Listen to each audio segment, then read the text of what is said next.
Xa o Real Decreto do Fondo de Investimento Local que aportará un financiamento extraordinario aos concellos.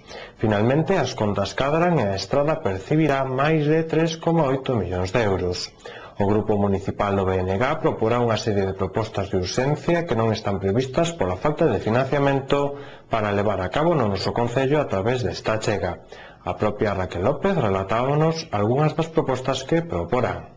Xa sabedes que a súa finalidade está moi definida no Real Decreto, as condicións para investimento, no caso do Concello da Estrada, como xa sabedes temos máis de 200 habitantes, afortunadamente ten que ser todo a través de contratos con empresas, a realización deste investimento non se pode facer execución directa, é dicir, a execución directa non entra dentro das posibilidades de financiamento deste fondo. Eu quero lembrar que estes 3.800.000 euros, 870 e pico mil, casi 3.900.000 euros, veñen a sumarse a máis de 5 millóns que invirteu a Consellería de Medio Rural no noso Concello durante o ano, está a investir durante o ano 2008, máis a ese recén aprobado 1.300.000 de investimento que,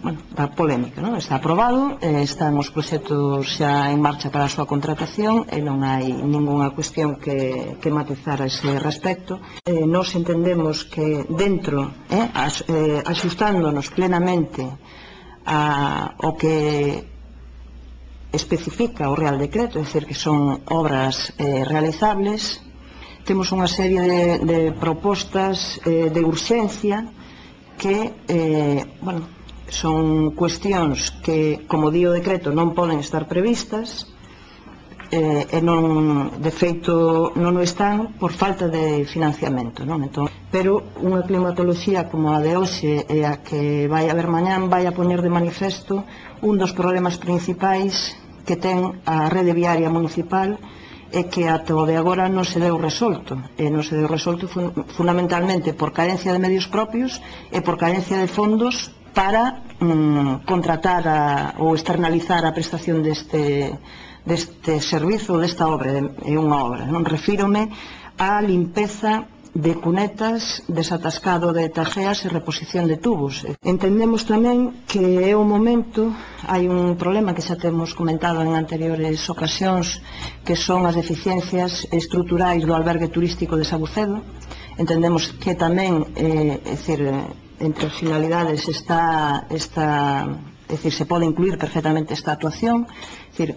O proxecto consistiría na supresión de barreiras arquitectónicas, na remodelación interior e a dotación de cuartos de baño en todas as habitacións.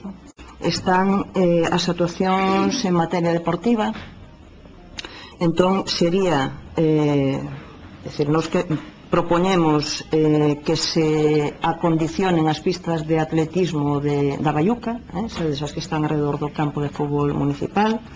Tamén, que é un proxecto que non se puido abordar por falta de financiamento, a nova pavimentación das pistas de tenis municipais.